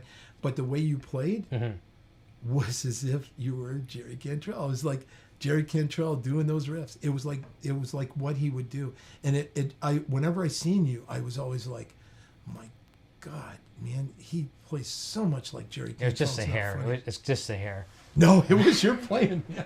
I had real long hair. You did, yeah. Eric was the coolest shapeshifter, we call it. Like, Eric could make a move and his hair would go perfect every time. That's a lot of Steve Vai studying. That's right. Yeah. And a lot of hairspray. Eric had the moves, man. He had it all going on. That was a good. Well, that's one of those things where you had to, right? You had to, because the music could only do so much. And I mean, you can only do so much with the music. And I mean, everyone out there is doing the same thing. We're trying to be like, you know, the shredders. We're trying to do this. We're trying to reinvent the wheel. And you can't reinvent the wheel. The wheel's been invented. It's been reinvented, whatever. It's never going to be reinvented again from the Led Zeppelins, the Hendrix, the Van Halens, the Rolling Stones, the Kisses, you know, and so on and so forth. Yeah. So you got to do some smoke and mirrors too. And that's a lot of it was smoke and mirrors. And at the end of the day, if someone says it was good because there's some smoke and mirrors, I'll go along with that too. As long as the music can talk the talk a little bit, I'm happy with that. Yeah, we were talking about that on the way out. I remember because we were talking about some artists and people that we like, and I was saying, you know, people don't give, even like your people that are out there, like, not that I'm a fan or anything, but when I see people that are like your Justin Biebers and Britney Spears and people like this. I mean, not yours, not mine, but not mine. Not Justin Bieber's, Britney Spears, and not that. And she, if you tell somebody I listen to that stuff, which I don't, I would. No, I don't. I do not. But I said I can appreciate the fact of how hard it is for them to be on tour and have a camera in their face 24/7. I know. Yeah, you know, it's almost like the Truman Show, whatever, with Jim Carrey, right? Your life is on film 24/7. 24/7. Yeah, and you know, so there is something there to the show business, the effect of it. Now the musicianship, no, you know, I don't get fully on that part of it because I get it. They're not, you know, when I hear, like, if I hear a Britney Spears thing and then I hear Aretha, it's two different things. It's a big different story. That's right. Big different story. Yeah. You know, just like if you hear Justin Bieber play guitar or whatever he does, and then you hear Robert Cray Plant sing, Robert Cray play guitar, all these guys doing their thing, you kind of go, okay, I get it, you know, now he's not there. Yeah. But by the same token, give them props. Of course. I mean, they've done the same thing too that we've all done. I mean, you look at these people that are in a huge public eye. Imagine the haters they get. Yes. I mean, you'd be surprised even on a little channel like this, the hate that comes in. And it's all good though. But the people on we eat haters for breakfast. Yeah. But the people the major celebrities, the hate that comes in droves. And I mean, I'm not a Justin Bieber fan. I'm proud of him because he's Canadian. Yeah. You know, so I'm very proud of that. It comes from a town very close to me. I could almost throw a baseball and to make it land from where I live here. But I'm proud of that. It comes from a small town thing, and the amount of hate and people that probably tried to knock him down. Yeah. Look at Nickelback too. Let's go on a total different. Yeah. People hate on Nickelback something fierce, and I'm glad to see some people in the public eye, Americans especially, who can tend to hate on Nickelback the most. And it's almost like now you have to hate Nickelback because it's not cool if you don't hate Nickelback. Yeah. But these people get kind of the hate thrown at them. You got to stop what you're doing. You got to kill yourself. All this kind of stupid stuff, and they continue it. They persevere. Yeah. And the kind of the crap is in the rearview mirror, right? Yeah. And kudos to them. And absolutely. And I'm not a Nickelback fan. No. But I do understand it takes a lot to have to keep going out there every night and do it. You know, I look at some days. I remember, you know, being away from home. You probably remember when you're away from your family and away from everybody. You know, for a couple of weeks, and you come home, and you think about those guys. You know, being out there for, like, you know, sometimes 18. Def Leppard did 18 months at one point. Yeah, like all year long. Yeah, and plus a little bit, and you're away from that. Yeah. That's why I kind of count my blessings in a way too. As you know, just before I pulled the plug with my band, we'd gone through several singers, and every time you change a singer, that's a huge faith for your band. So that was a strike every time we changed a singer. Sometimes it was good, sometimes it was bad. But towards the very end of the project, around 2010, that's when we started doing the showcase labels. Yeah. And this is back when I'm not sure how big Roadrunner Records is now. I'm sure you know they were the Nickelbacks, they were the Theory of a Dead Man, a lot of metal bands too. Yeah. And we had a great showcase with Roadrunner Records in Toronto, and it was awesome. It was the closest thing it was that close to okay, let's talk. And they said the only thing we can't get past is the vocals in the band. And I took it very personally. Like, I'm not the singer.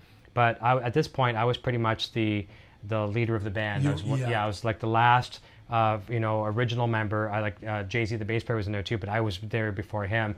Yeah. So I was kind of the leader of the band. And when someone says something about my band, whether it be the singer or the drummer or whatever, it's the band. It's not just the singer. So I took it very personal. I was like, well, I'm sorry. Like, they basically want to say, we'll get you another singer and we can cut demos and things like that and we'll talk to you. I'm like, no. Yeah. And the right decision, no, it's not the right decision. The successful decision, the financial successful decision would have been to say, okay, give me the singer and let's go. Yeah. But in my mind, even though they could have been right, I protected the team and I said, no, if you don't like the singer, then we're not going forward. Yeah. And I look at that too in the grand scheme of things, because some people can handle success really, really well and some people can't. And I'm sure I would have been grounded if the success came. But the fact is, do I want to leave my family for X amount of time? Yeah. Like when he was really, that's one of the reasons why I quit when he was young, because I would pack up my guitar cases when he was just a baby.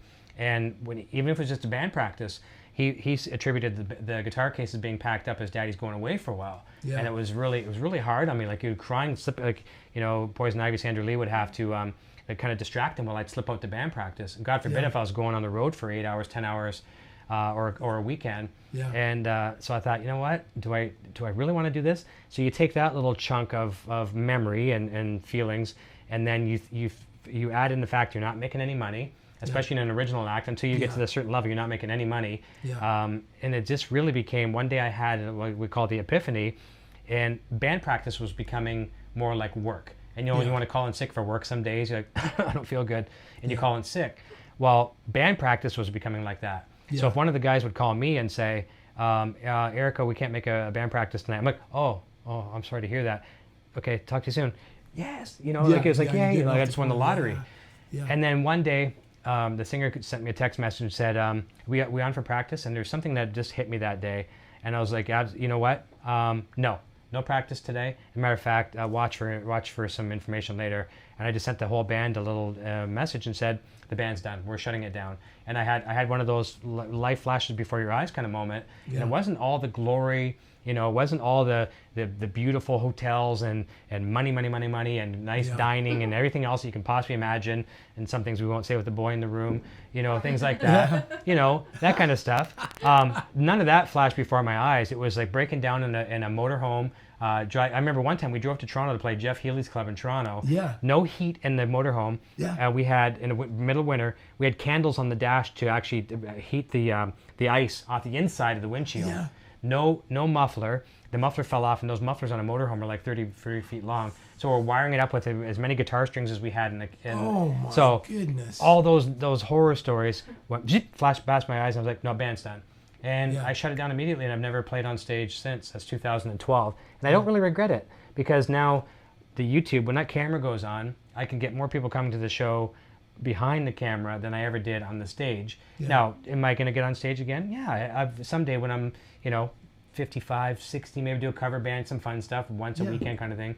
But I really don't regret it. And still get to noodle around here and hang with cool people like you, and But I don't miss it. We had a story like that with my old band. Let's hear it. When I was a punk, man, I shouldn't say I was in my early 20s. Yeah. And we were up north, and we got a flat tire on a van. Okay. And remember how heavy those PA bins and everything were? Oh yes. So we had to jack the van up.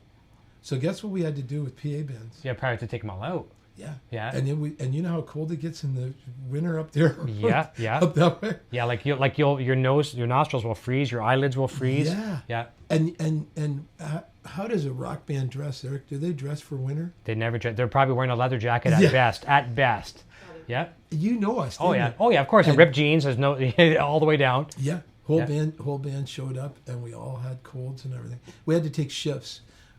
Getting things jacked up, taking the nuts off the wheel. We had to take shifts.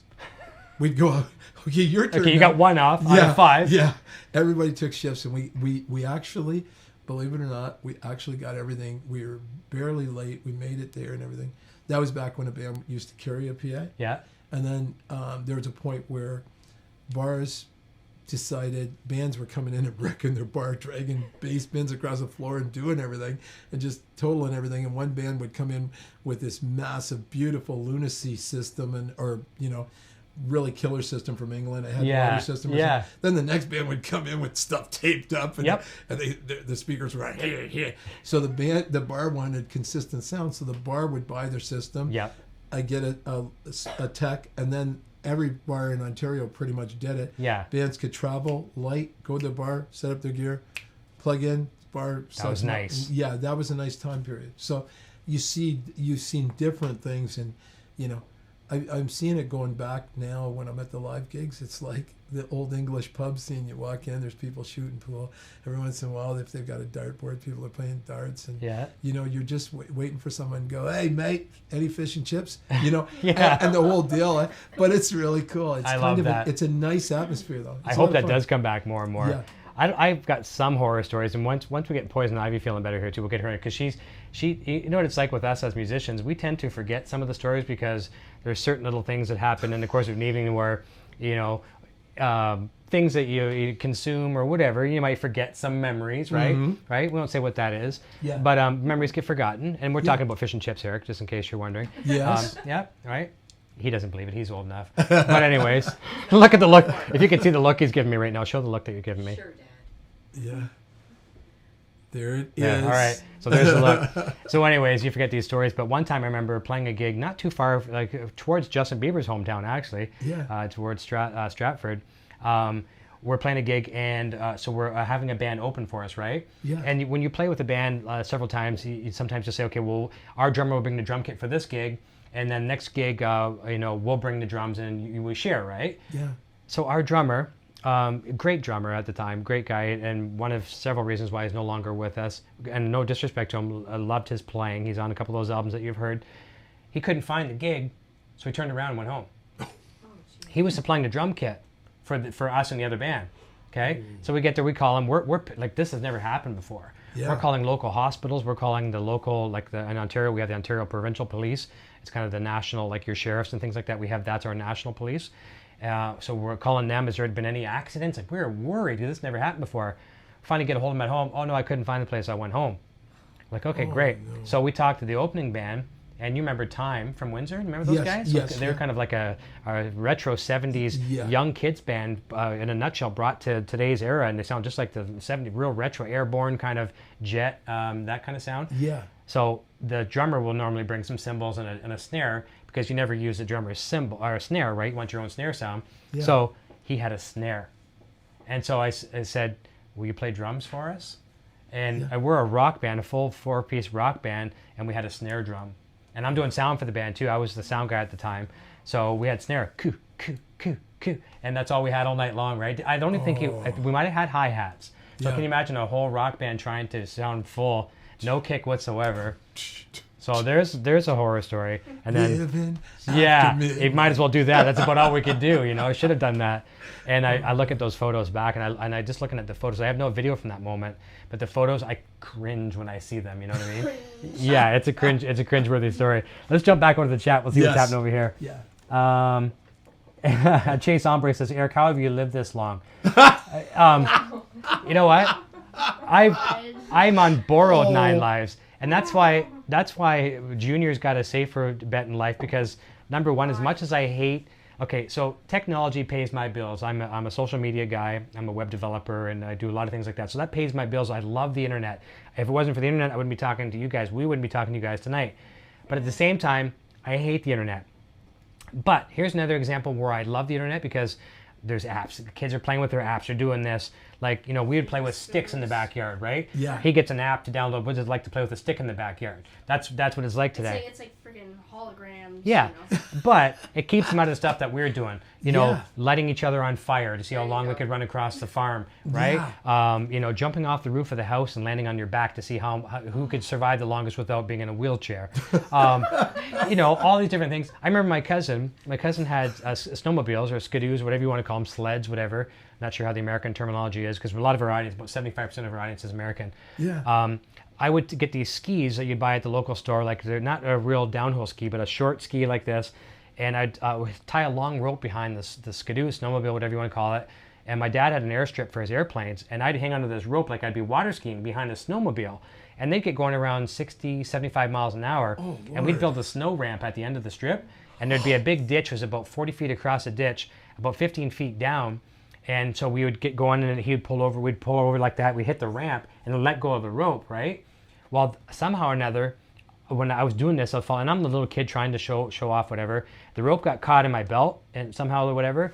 And so when I went to let go, I went like that, and I realized, and it tugged me, and it pulled me up over the thing. And then when I jumped, I hit face first on the other side of the side of the bank. And the skidoo pulled the belt, and it actually almost cut me. Like the belt just went until it broke my belt and pulled it off. And so real stupidity. Like number one, I shouldn't have even been hanging on to that rope in the first place. Number two, I could have been like, cut in half.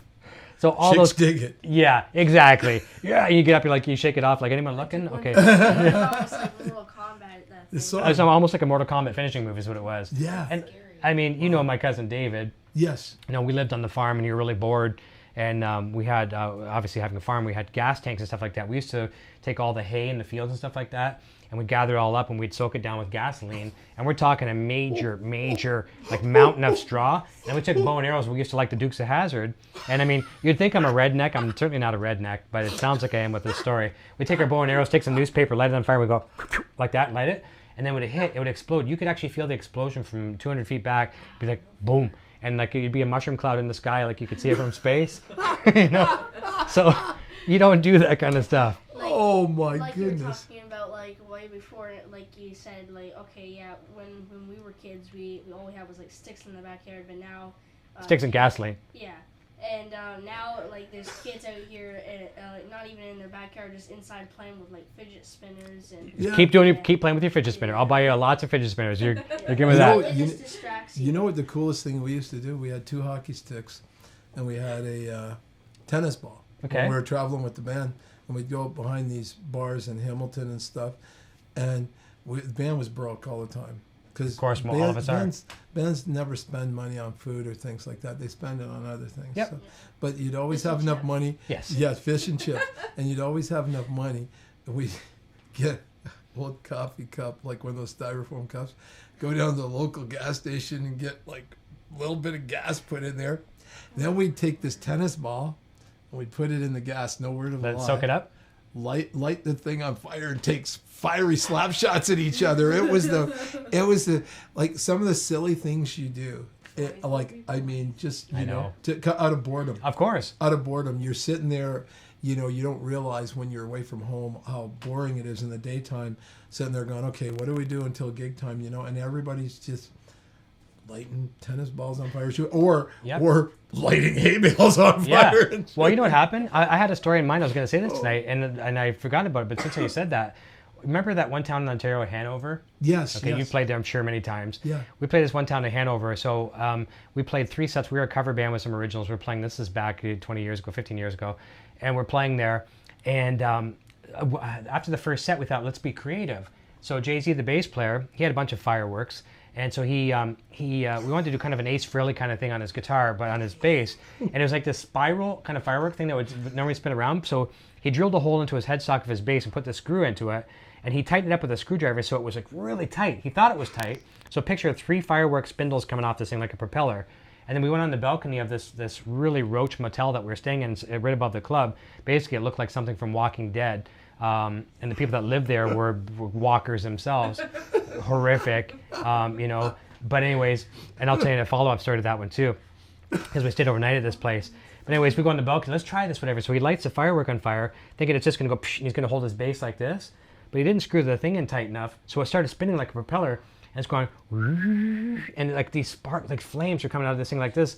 And then it exploded, and we were holding the bass as far away from our bodies as we could, but you didn't want to throw his bass down and destroy his bass. Yeah. And it exploded. We all got burned like embers off this thing. And you hear this, when it finally made the bang, it was like probably 1 o'clock in the morning. You hear kabang across the whole city like that. And you hear like whoop, whoop, whoop, whoop, whoop, car alarms going off and all this other kind of stuff. Absolutely crazy. But that same hotel, I remember I used to carry around this Rubbermaid bin, like real professional rocker back then. That was all my cables and my cords and stuff like that. And so the bass player and I were sharing a room. The bass player and I were always buddies, so we always shared the rooms and stuff like that. Drummer, you always have your buddies in the band, right? So I shared the hotel with the bass player, and it was so bad that like you didn't want to sleep in the bed, and you turn off the lights and there's things glowing in every place in the wall, right? Oh, so it's pretty bad. and night lights we're talking about. Yeah. So anyway, for the younger kids. And so I slept in 2 hardwood chairs. I put a chair like this, and I have another one like that, and I just slept in this hardwood chair. And it was like, oh, because you didn't know you didn't want to sleep in the beds. So I look up in the morning, I'm like, where's my lid to my bin?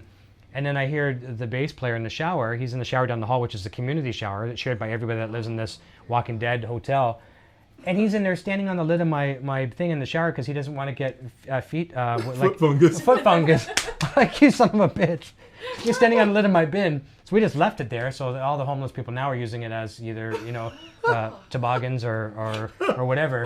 But I'm like, thanks, man. Yeah, so no problem. But I always call him Dr. Feelgood too, because I'd always say, oh man, I got a headache, I got a sinus problem. Do you have any Tylenol or whatever? He'd open up his trench coat, and I'm not promoting drugs, and it's certainly not drugs at all. This is just prescription stuff over the counter. But he'd say, yes, I have I have non-drowsy, drowsy. He'd have like all these Dristan, Tylenol, Advil, Metamucil. It's like, and I call him Dr. Feelgood, right? So it was great because you wake up in the morning, you have a cup too many beers or something like that, and you're like, what do you need? And it's tick, tick, tick, tick, like this. Eh? It was awesome. It was great. Let's go back to the chat. Yeah. It's like, man, I'm really thirsty. Have this. Yeah, exactly. Yeah, he had Gatorade. He had everything in there. Joseph Burns joining says, "Hey, y'all, Eric and Eric Jr." And Chase Ombre says, the wife makes sense." Rob Ashby says, 2 amazing guitarists and great influences on me as a guitarist. Proud to know and call these guys my friends. You rock, buddy. Thanks, Rob. That's awesome. Yeah. Rob, answer us. When you gonna post another song, dude?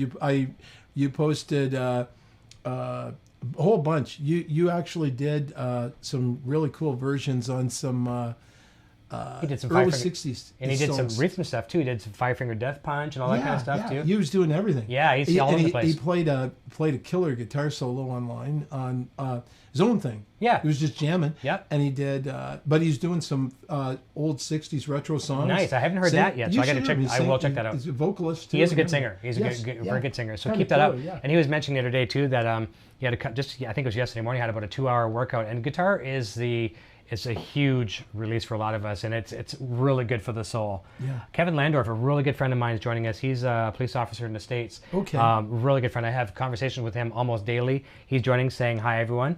And I'm very thankful for him to join, because a lot of times I think he's working evening shifts, and he watches sometimes, where he can, and he doesn't get to always watch.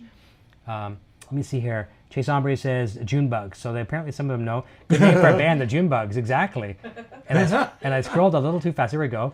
Okay, so Kevin Lerndorf says June bugs in Minnesota are a big, juicy beetle. Yes. Okay, is that what they are? That's what they are. Yeah. Okay. Chase Ombre says same here. And then, so MB joins us. Finally figures I was early and had to run back out finally. What's up? So yeah, for anything that you've missed as well too, when this is done broadcasting, you can go back within a few minutes and go back and watch the replay. We're just kind of talking about some horrific band stories, a little bit of jamming, had some fun with that as well too. Yeah. That sounds really cool. And Kevin says, nice guitar, Eric Jr. Thinking of one of those myself. Yeah, Kevin, an SG would be nice for you. I can see that. Rob Ashby, I've always wanted an Explorer. I'd like to get a Gibson Explorer too. They are sweet. Yeah. Yes. Rob, you'd probably like a V too. Yes. He might. I don't know if he has a V, but he'd probably like a flying V. The weight of a V. Yeah. You played the V. It was an Epiphone V at the music store. Yeah. And it's one of the signature artists. I forget who it was, but it was a really cool kind of a black chrome thing at Frank's there. It's kind of like the Wolfgang in a way, except it's not. Well, one of the Wolfgangs on EVH. As far as the neck, you mean? No, I mean like the guitar, the V guitar. Okay. It was kind of like the one that faded to like the. Oh, you mean the color? Yeah, like the gray burst, the gray black burst. Yeah, that's what I was gonna say, because the body's not the same as. Eddie always liked those too. Eddie liked those Les Pauls and Gibsons and things. Oh, but look at the V. Look at the V. That's hot for teacher, man. Yeah. Yeah. But he you know what he didn't like? Jimmy Page plays his guitar down around his knees and looks cool because it's going like this. Eddie plays his guitar here, and a Les Paul doesn't look good up here. Yeah. So Eddie that's why he was making and designing his guitars, so because they look the way he plays. He's actually a very plaintive player. Very cool. But he does that because that's the way he plays. For the reach. You can that's get in there. That's where he wears this. Yeah, agreed. That's kind of. I actually wear like that as well. Yeah, you wear it as well. Do you? Yeah. And I actually, for the longest time too, I wore mine. It's a horrible English. I wore my guitar very high, almost like a ukulele up under my neck. Yeah. And I had a guy from the States one time that was evaluating the band. He was trying to help our image and, our look and all that kind of stuff. And he said, lower that guitar. Lower the guitar. I'm like, and I did, and it was cool because it certainly looked cool. But I'm struggling for the notes. I'm trying to do like the Ramones. Yeah. Just couldn't do it. So I kind of had a happy medium, and I found it in the middle, and I haven't changed it since. There you go. And speaking of explorers too, remember Paul, who was the drummer in my last band? He was a guitar player in another band, and he had a nice Explorer, and I used to love watching that one, the black and white one. Yeah. Okay, so Blackie's saying hard to hear Mitch again. So yeah, just bring your voice up a little bit. We can probably still bring it down a little bit. Let's bring it down a bit more for you. Yeah. There we go. Sorry about that, man. That's all good. Yeah. Yeah. There we go. Okay, let me see here. You want to know a nice guitar too. We had some guys in an opening act for us a long time ago with Voodoo. Yeah. And I can tell you, one of the guys, and I can't remember the fellow's name, and he was a really good guitar player, but he had a dime bag. Oh, yeah. It was like a Dean guitar. Yep. Heavy. Yeah, they're big too, eh? Big headstock. Big headstock, heavy guitar. That thing sounded so wicked. It was a very ghoulish green color. Yep. The dime slime, whatever they call it. The dime slime. Yeah. It was a beautiful guitar, though. That thing sounded wicked. That's the one guitar, and I didn't see another one since then. And in our area, they're not as popular. Not as popular, but he had one, and it sounded. Yeah, they're pretty awesome. Man. Yeah. I don't think I've ever, to be honest with you, I don't think I've ever played one. I know some people that have them. Yeah. So Joseph Burt says, I had a Strat with hot rails and custom Floyd Rose sold for $450 to a pawn shop. So that's probably around the time when we were talking about the getting rid of stuff and things like that. I bet you he hated getting rid of that for that price. Yep. Like a Floyd Rose and a hot rail, man. Blackie DH says, I had one of those. I regret selling it on Craigslist. The Strat, that is. And Joseph says, he had over $1,000 in the Strat. And that's the thing, too. No matter what you put into it, it's like putting rims on your car and stuff like that. Yeah. You sell it, you're not going to get that much more for it. Kevin Landorf says he had a 98 LTD Horizon that was sick for clean stuff. Sold at my only regret. We do that, right? Yeah. Let me see here. Let me see. Got 800 for the Wolfgang. Joseph Burt says. Richard Friend says there's a lot of EVH and Randy, but Randy has his own thing. Yeah, guaranteed he certainly did. There were some similarities, but he really held his own. Yeah. And just like Dimebag and Vinnie Paul, too, MB says. Yes. Tone Bolt says, using a race car analogy, I'm driving Granny's hatch in empty car park. MB says, the ultimate swagger guitar player is Jimmy Page. Yeah, I agree with that. Yeah. Blackie DH is saying, love Chains, as in Alice in Chains. Yes. Nemtal says, I like Nickelback. New single is great. And the funny thing is, I've been seeing all these posts on social media saying, have you heard the new single of Nickelback? I haven't heard it, so I'm gonna go out and I haven't heard it either. Yeah, I have a feeling it's gonna be good. Yeah. I mean, Nickelback, not recently, but a couple of years ago, it's a recent post just because it's gaining some legs now online, but they did some Metallica at one of their festivals. Not Nothing Else Matters. What song was it? I forget the song. It was one of Metallica's huge hits. And it's like, okay, want some Metallica? And they played some Metallica and everyone just shut up. It was like everything that they said bad about Nickelback. Yeah. And they delivered this Metallica song. It was King Nothing, maybe? I think it might have been King Nothing. Yeah. Oh, man, was it awesome. There you go. Sad But True. The Sad But True, that's what it is. Sad But True, Nickelback did a cover of Metallica, Sad But True at Rock 'em Ring. That's what I was just trying to mention, Yeah. MB. So thank you for the plug on that. I knew I was somewhat in the wheelhouse there. Mm-hmm. Joseph says, it was great. And MB says, Nickelback carved out their own lane. I'm seeing some live videos. They are a good live band. They bring it. Whenever a band covers multiple genres, people freak. Well, closed-minded people do. To be honest with you, I'd love to have Nickelback's Bank Problem myself. Well, I mean? yeah. As much as you can, yeah. Yep. And I've read stuff about them, and I don't want to sound. I haven't read the best stuff about Chad. Mm-hmm. I mean, let's be real. Yeah. The other guys in the group, I've read amazing stuff, and people I've played with have opened and played with them and stuff, and they've said the same thing. Now here's me. I've never met the guy. Yeah, neither have I. So I don't want to sit here and paraphrase. Yep. I'm saying what I've heard, but not by. I could meet the guy and think he's the best guy in the world. Yeah, we all have different encounters. Exactly, but that's just going by what I've heard. Yeah, I think that brings a lot of. It's much like remember the one group there out of the U.S. and you'd hear about the guy Scott Stapp. What were they called? From Creed. Creed. Yeah. You hear the same thing. The guitarist there was Mark Tremonti. Mark Tremonti just interviews and everything you'd read about him, he was phenomenal. He said the right things every time. He said likable things. You'd read about it, you'd go, he's so humble, he's so cool, class. And then you'd read about the other guy, and it was kind of like... Yeah, the opposite. And David Lee Roth did it right. He could do it and still not come off as an arrogant. Yeah, exactly. His worst trait would be like he's too on, but you can't turn David Lee Roth off. You can't. And exactly. And he did it in such a way that if David Lee Roth would do it, then he'd almost look at the camera and wink, kind of. I know. I'm not. This isn't for real. I'm goofing, but Whereas I think those other guys, they kind of. It's almost like the wink doesn't get not people. Credible. Yeah. So people kind of go, huh, Yeah. So to each his own. That's right. It's in regard to the Nickelback things and stuff. Nickelback is obviously, like you said, I guarantee you half the musicians cutting them up would love to have their back problems. And I'll tell you, if Chad Kroger was sitting here in this room, and whether he's a good guy, bad guy, we don't know. But if he was sitting here on this couch, I would not be picking up my guitar next to him. That guy can play guitar, man. I've heard he can, yeah. Huge. I've heard he can play. He's got another guy in the group that can play quite well, too. So I would not touch guitar around him. I'd be way too intimidated. Yep. Kevin Landorf says, I saw Nickelback a couple of tours ago, and it was great. They do bring it, and Chad sounded awesome, which was amazing for his type of singing voice to be on the road. Yeah, he we'll does belt it, yeah. Yep, Chase Ombre says, things you consume, eh? I'm consuming some right now. We won't ask what that is. And we're gonna wrap up here soon. We'll just get through the chat here a little bit more. Yeah. And shuffle out of the talk and the questions. Yeah, MB says, I would go see them if it wasn't too much. Yeah, concert ticket prices can get out of hand. There's no doubt about that. We're going to see the Gorillas here in Toronto and next 2 days, and that certainly wasn't a cheap. That's just for cheap seats. We paid a serious premium for that. Yeah. Joseph Burt says, yep, so true. Chad has wrote so many hit songs, not just a Nickelback, so I can't put him down. He's made more money than all of us combined. I agree on that. Yeah. And Quentin James is joining us. I know you're late. This is no problem. He says, hey, all, I'm late. No one called me. No problem. This is going to be a good one to watch back. It's a fun hangout tonight. Yeah. MB says, Q, the girl I had over last night stole my phone. So there you go.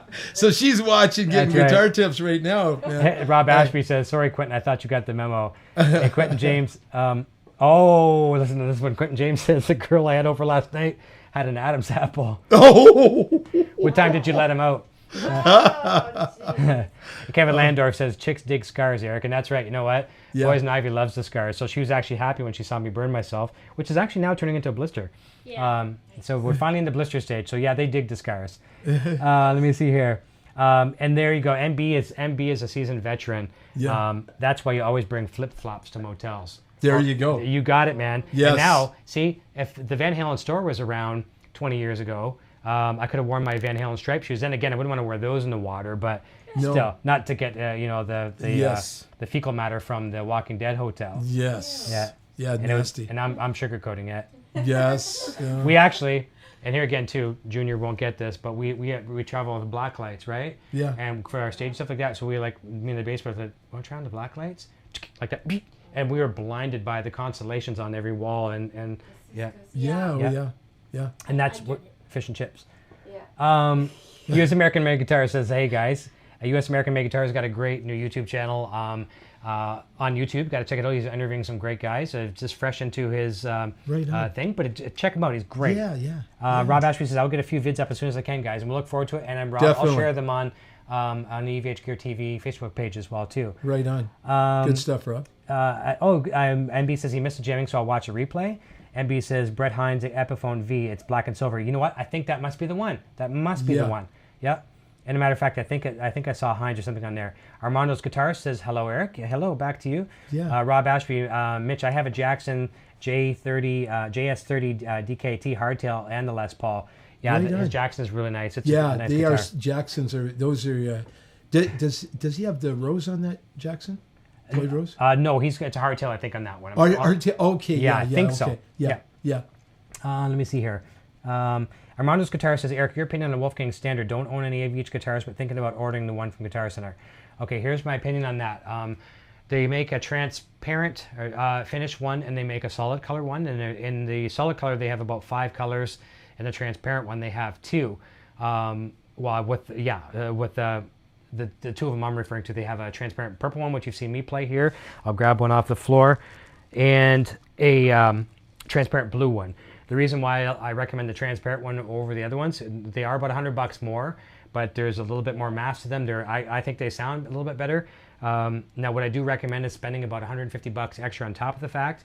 And if you're new to the channel here as well too, we recommend Futone, fu-tone.com. They provide products like brass blocks, all kinds of the brass block. You'll replace the block that comes in your Floyd Rose. It's easy enough to do by anybody by watching the videos. That'll add instant sustain to the guitar that you never even knew was there. And then down the road, you can add in a few other products, stainless steel hardware like stainless steel up here, stainless steel saddle mounts, titanium string lock blocks as opposed to graphite or whatever they are, and then stainless steel hardware here, where it's not going to do much for the sustain of the guitar, but it will promote the longevity so you don't strip things out and corrode and rust and all that kind of stuff. But I guarantee you, I recommend the standard guitar as a great purchase, and you won't be, it's not going to be a huge dent out of your bank account to have a great guitar. Put a few of those cosmetics in there, or those extras in there that I was talking about, and you're going to have about a $1,500 guitar equivalent. It'll compete with anything $1,500 or more. So that's my take on that one. Nice. And now, who was asking me that? Was it Armando's? I forget now. Let me see here. I think I might have scrolled too far. Oh, here we go. MB215 says that guy Henning, who has his own channel, Henning Poldy, I love him. HP342, whatever. I forget his channel link. He's a very good friend of mine. Met him at NAMM in January. He's a great gear reviewer. He's doing great on his channel. He says he has his own channel. Did a video on that green Dimebag guitar, and he was playing jazz in almost every style on the guitar, and it sounded great. Yeah. So yeah, there's no reason why a guitar is going to dictate the style. No. You can take one of these Wolfgang. That's why you see the guys in country bands, all kinds of stuff, play these guitars. Yeah. Because they're versatile enough. Yeah. That was Armando's. Yeah, that asked that question. And MB says he paid $170 US for Metallica, but it was worth it. I would have handed over a blank check for them. And Kevin Landor says, Armando, Eric will tell you to buy it and put some Futone products on it, and you won't be sorry. And it's exactly what I just said. Yeah. You know me here. Yeah. And that's not a sales pitch. These guys, I know you're not a Floyd user. I'll tell you more about the company later. Yeah. What they do for the guitar is it's like taking a stock Corvette and then popping in a race car engine in it. You know what I mean? It's just amazing. Absolutely, yeah. Oh, this is cool. Got another fellow Canadian, Bobby Lopez. Hello, all from Toronto. Thank you. And so Armando's guitar says blue trans. Yeah, blue transparent is very nice. Our regular on the show, Jared Frost, he has the blue one as well. It's very, very nice. And some of our others do. Kevin has the purple one, like mine. Let me see here. And Quentin James says the road case has to be getting to Eric's bum. Yes. Thank you for the notification. Yeah, that's right. And you know what, though? The stool, though, I was way too tall for it. I'm even taller than Mitch, and I didn't want to be taller than Mitch. You're fine on the stool. I sat on the EVH gear stool earlier, and it was just, I felt like I was 12 feet tall. So I gotta love it. You got it. These people know. Yeah, I have a tattoo of like a Infinity road case or London road case or whatever. You can tell the guys who've had to travel and had those days where all of a sudden they had too many band members and roadies, and somebody had to ride in the back. Yeah, road cases were. And they sat on the road. Yeah. Remember back in the day where, if you were the one that had to be in the back of the van, like what remember the stake trucks? Yes. Instead of a van, you had a stake truck. Yeah. 3 could ride in the front. Yeah. So you'd have maybe 4 musicians and a roadie, and you'd play that game. We used to play a game called ESP. You'd have to guess what card come up, and the 2 losers would have to go to the back and freeze their butt off. Yep. But the cool thing is, they could sit back there and have like the other guys weren't supposed to drink. Yep. But the guys could sit back there and you could drink and play cards with a flashlight and stuff or whatever. But you froze by the time you got to the gig. Oh yeah. And it was worse if you're the guitar player, because then it's horrible. And a lot of times you'd pull in, you'd have to let your gear warm up for about probably 45 minutes and then plug in, and you're trying to get your blood flowing. Yep. And you got to play. I've got one horror story of those old truck days. We used to drive around in a green panel van, and it was 5150, the Van Halen tribute band. We had the gymongous shoes on the side, like the shoes were about this big, the striped shoes with the shoelaces hanging out. And there's 5 of us in the band, so we had guitar, bass, drums, keyboards, and then we had a roadie. So we had 6 guys traveling with us. Yeah. And our roadie, Paul, he's a great guy. Bear, you might know Bear. Bear, yes. Yeah, you know him, right? Yeah, yeah. And he's a union guy. He does all the... He's from... London. He's from London, but he lived... He camps down here a lot. Yeah. He was from... what's that little town there, though? He was originally from that little town near London. I know what you're talking about. You know the town... where the Forest Motel was. Off to the kind of the southeast, whatever. Yes. Why don't I know it? You know the one Not Lambeth. Strathroy or something maybe, like that. yeah. Okay, Yeah, maybe, I forget. Was it Strathroy or something like that? But yeah, around that area. I know Paul. So yeah, he's a big guy. He's a real big guy. And we're on the road. This was my first real big band like that I was in. It wasn't my band. I was just a guy in the band. And we had some partying, whatever. And we used to travel all across the province of Ontario. And Ontario's like, it's huge, right? And so one night we're doing a little bit of celebrating. And Paul wants to celebrate the good show with the band with some tequila, right? So here's me thinking everything I can do okay. And I thought, let's give me lots of this tequila. And I overindulged in the tequila. So the next trip, the next day, we're traveling from southwestern Ontario to Timmins and Barrie and Sudbury, Ontario. Yes, yeah. So that's a trip. Yes, that is. That's an 8-hour drive straight. Yeah. And so here's me completely, because Junior's in the room, not feeling well. And so I'm in the middle between, there's two guys on this side, one guy over here, whatever, and I'm wedged in the middle, and I can't lay down, so I'm just putting my head on either guy's shoulder, sweaty, stinky, like this horrible. And so they stopped at a Tim Hortons, and they want to get some coffee and stuff like that. And they're like, Eric, you want something? And I'm like, no, I want nothing, right? Oh, yeah. So what do? They come back with this gymongous cream puff. It was like a cake, about this big. Here we thought we would get you something here, cream puff. Here's a cream puff for you, because I couldn't hold my own, right? Yeah. So they give me this cream puff, and I hold it. And I'm sitting here, like, I pass back out, and I held this cream puff for about 6.5 hours. It's actually dripping, and I'm just holding this thing, right? And eventually I was like, I'm like, guys, I think we might have to stop. And they're like, no, you're fine, man. You suck it up, cream puff, whatever, right? I'm like, and so I finally said, can we please stop? And I go out, and I go to the side of the van. I put my arm against the side of the van. I was kind of, I'm just like projectile vomiting, right? And I think I still had the cream puff in my hand. And then getting back in the van, I think I had thrown up on myself too. And so we're traveling the rest of this 8-hour drive, scorching heat, no air conditioning. And so they hated me so much because stink, vomit, flies, all this other stuff. Yeah. So number one, tequila's Lord. Not your friend. I don't care what Sammy Hagar says. No, yeah. Moss tequila. Yeah. You let mom have it. Yes, right. Yeah. Moss tequila. Yeah. Let mom have the tequila. Tilsonburg. Oh man. Right, Big right. Jim in Tilsonburg. Tilsonburg has some horrific stories. Yeah. Yeah. We're in Tilsonburg. Yeah. I won't comment on Tilsonburg. No. Rocant 56. Good evening, Mitch and Eric. Have you had a chance to check out the Boss MS3? No, I have not. You're talking about the small, is that referring to the small multi-effects unit? Yeah. I have a couple products coming from Boss very soon, the MD500 and the RV500, which is like the DD500 on the board. So I'm going to be doing some reviews on those, so I can probably get that one in as well, and I'll do a review on that one. I really want to try out the vocoder. Yeah, Junior wants to get the vocoder here, so we're going to try to get him one of those as well, too. Cool, buddy. I've got an old talk box. I've got an old Heil sound like Joe Perry's.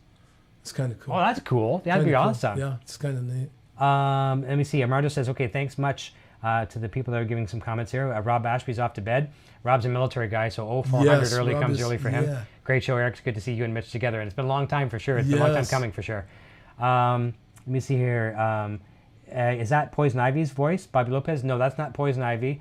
We have Eric Jr. in the studio here. We have Mitch's better half, Lisa, off the side of the camera. Yeah. No, Poison isn't feeling well. We hope to get her back on the show soon.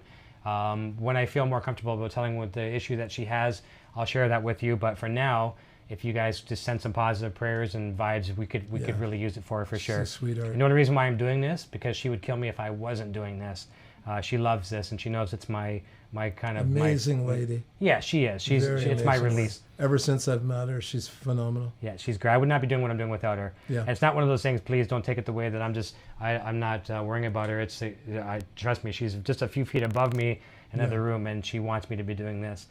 Let me see here. Great Story is going to be getting a Wolfgang USA signature in a few months. That's from Kim Matsu 544. Right on. Chase Hombre says tequila's not my friend. Chase Hombre, I got a party with you, my friend. Know. We gotta hook up and hang, man. That's right. He's like Steve, the party animal with the Steve Oriot band, the big guy, Steve. Yeah. Big. We've got the singer in my group is Steve, but then we've got this big burly roadie guy with us named Steve, and he's he's the party. The gentle giant. Gentle giant. But partier. Oh, he loves the party, but a great partier. Yeah. Just the ultimate guy to hang with. I remember that Paul Paul is yes. Well, when I had the tequila one time, all of a sudden he towers me, and I challenged him to a fight. And, because I had a couple of tequilas. He literally picked me up by my head like this, picked me up and said, "Come here, sit down." Boom. He put me down. I'm like, He's okay. a big boy. Yeah, he palmed me like a basketball. Yeah. He's sick big, how big he is. Thank you, Bobby Lopez. My well wishes to Poison Ivy. Appreciate that. And Right on. Rocamp56 says, hoping to get within the year with the Floyd, EVH with the Floyd. So anytime you have any questions on the EVH stuff, please send me a message through the Facebook page at facebook.com/EVHGearTV. More than glad to help you. I just want to thank everyone. We're going to wrap up here. Just want to thank everyone for joining us tonight. It's been a long time coming, having Mitch in the studio. And Eric, you know what? that was just smoking. And all you guys out there, man, is awesome. I've seen you guys like on your cast before, and it's kind of even more personal, like seeing what's going on that way now. So the funny thing is, we had a list of questions, and we I got to one. I think I asked one or two. Yeah. That's a good thing. I know the show's going well when I only ask one or two questions. Yeah. Because it's flowing. So a huge thanks to all you guys. I do encourage you to. I might pop on live before Friday. It depends on what comes in the mail with product demos and things I have to do. Yeah. I am going to be doing the demo on the. Let's just grab that real quick. The Pinnacle Distortion, Pinnacle Deluxe version 2. I'm going to be doing a demo on that one, and I'm giving it away. So as soon as I do the demo, it'll be up for grabs for one lucky winner on that one. This is the Brown Sound in a box. It does the Brown Sound so well that the people at Wampler try to convince you that it can do it. They'll show you that it can do anything other than the Brown Sound. It's going to be a pedal I'm going to hate to get rid of, but as I promised, it's up for grabs. Tune in on Friday, 9 p.m. Eastern Daylight Time. I have Gary Hoey back on the show. It's going to be a phenomenal time. Gary was a huge hit last time. And followed by next Friday, Dan Alvarez, who's working closely producing Jason Becker's album. Right. It's going to be a great show as well, too. Yeah. So I'm going to turn it over to the little man in a moment. He's at the controls, and he's vying for the position of producer. There he is. And he's going to turn over. So thank you so much, everybody. I really appreciate that tonight. Thank you for welcoming Mitch to the show. And little man, take it away. Tell us your name and what you're playing, and we'll see you next time. My name is Eric, and I'm playing left-hand guitar. Video production services provided by Design 39 Media. Visit design39media.com for all your website, photography, and video production needs.